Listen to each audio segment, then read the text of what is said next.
नमस्कार, मी सतीश कुलकर्णी. कलियुग सुरू आहे.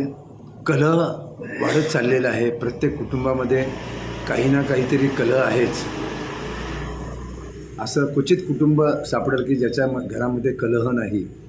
आणि कलह वाढला की मनस्थिती बिघडते, मनस्वास्थ्य मिळत नाही, बेचैन होतो आणि मग डोक्यात नाही ते विचार आपले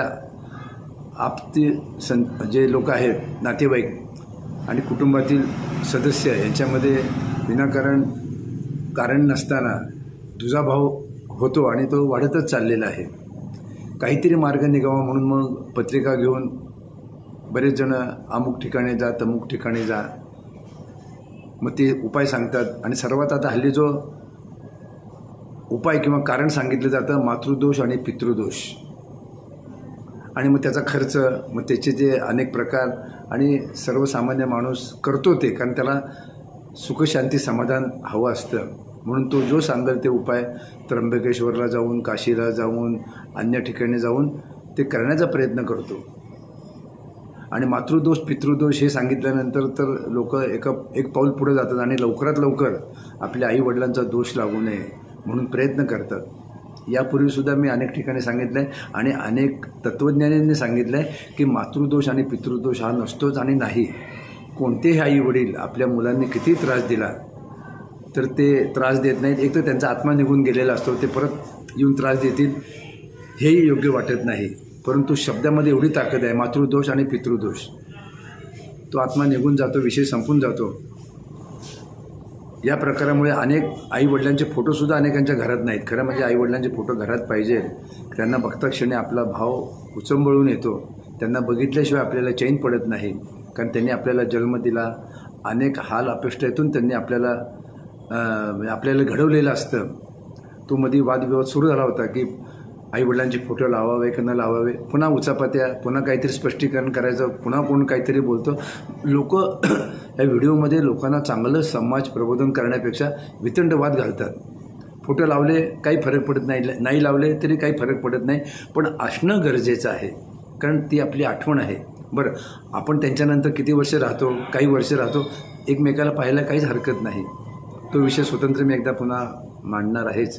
पण आता की मातृदोष आणि पितृदोष आणि त्याचा खर्च आवाकाबाहेर चाललेला आहे आणि मनात एक भीती निर्माण झालेली आहे.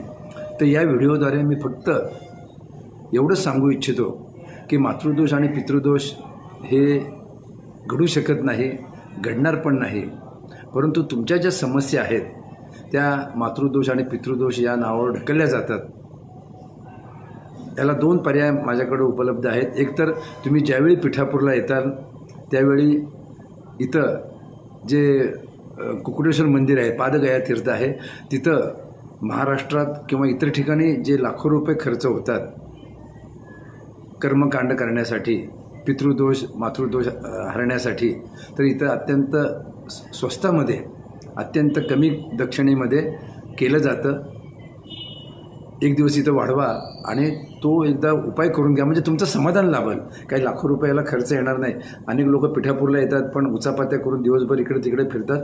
त्यापेक्षा हा एक विधी करून घ्या. म्हणजे तुम्हाला जर कुणी सांगितलं की अहो तुम्हाला अमुक अमुक आहे, तर सांगता येतं आम्ही करून आलो आहे, आता काहीतरी सांग.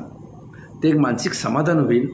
आणि त्याच्यानंतर दुसरं की ज्या समस्या आहेत, समस्या नाही असा मनुष्य नाही आणि उपाय नाही अशी समस्या देखील नाही. प्रत्येक समस्येवर उपाय आहे. तर हे जे प्रश्न का निर्माण झालेले आहेत, आपला हट्टीपणा, आपला आगाऊपणा, मोठ्याचं ऐकायचं नाही, तडजोड करायचं नाही, घरातल्या फक्त महिलांचंच ऐकायचं, नंतर तडजोड ते सांगितलं, आणि अज्ञानामुळं आपण या गोष्टी करतो आणि मग शेवटी आपण कोर्टामध्ये जातो, तिथं फक्त तारखा मिळतात. सर्व प्रश्न सुटण्यासारखे आहेत. आईवडिलांच्या दोषाखाली असं हे प्रकरण वाढवत जाऊन आपलं राहिलेलं आयुष्यसुद्धा वाया घालू नका. लवकरात लवकर एकतर तडजोड करा, थोडं नुकसान होईल, थोडं मागं पुढं होईल. त्याच्यानंतर मोठ्या माणसाचं ऐका. तुमचा जर एखादी आवडणारी व्यक्ती असेल, ज्याच्यावर तुमचा विश्वास असेल, तुम्ही दोघं तिघं एकत्र जमा, काहीतरी मागं पुढं कोण निर्णय घ्या. अनेक लोक निर्णय घेत नाहीत कोर्टावर किंवा अन्य व्यक्तींवर किंवा अन्य कारणास्तव ते प्रश्न लोंबकळत ठेवतात आणि प्रश्न हा लांबत जातो. तडजोड करणं, मोठ्या माणसाचं ऐकलं आणि एखाद्या वेळी काय आहे ते सोडून द्या, हक्क सोडून द्या, काही फरक पडत नाही. ज्यावेळी तुम्ही ह्या 5-6पैकी एक निर्णय घेताल, घरात मोठे असाल मोठ्यासारखं वागा, तडजोड करा, ज्ञानी माणसाचा सल्ला घ्या, काही प्रश्न तुम्ही सोडवा आणि काही प्रश्न तुम्ही सोडून द्या. एवढं जर केलं तर तुमच्या प्रश्नांना किंवा तुमच्यामुळं ज्या घरामध्ये अशांतता आहे ते प्रश्न ताबडतोब निर्णयामुळे संपून जातील आणि ते संपल्यानंतर मग तुम्हाला मातृदोष आणि पितृदोष याबद्दल काहीही वाटणार नाही. हे केल्यानंतर त्या दोषाचा काहीच संबंध नाही. म्हणून तुम्ही शक्यतो लवकरात लवकर निर्णय घ्या आणि निर्णय घेतल्यानंतर थोडंफार नुकसान होईल, परंतु तुमचे प्रश्न कायमचे मिटतील आणि तुम्हाला पुन्हा मातृदोष आणि पितृदोष हे ऐकावं लागणार नाही. आणि ज्याला खरोखरच या सर्व कलियुगामध्ये लवकरात लवकर सुख, शांती, समाधान, आनंद हवा असेल तर निर्णय घ्या. निर्णय एखादा चुकल, पण निर्णय न घेतल्यामुळं तो प्रश्न आणखी गुंतागुंतीचा वाढत जातो. नात्यामध्ये, खात्यामध्ये, जातीमध्ये वैमनस्य वाढत जातं, पैसा जातो, वेळ जातो, ताणतणाव होतं आणि ताणतणावामुळं हार्ट अटॅक येऊ शकतो.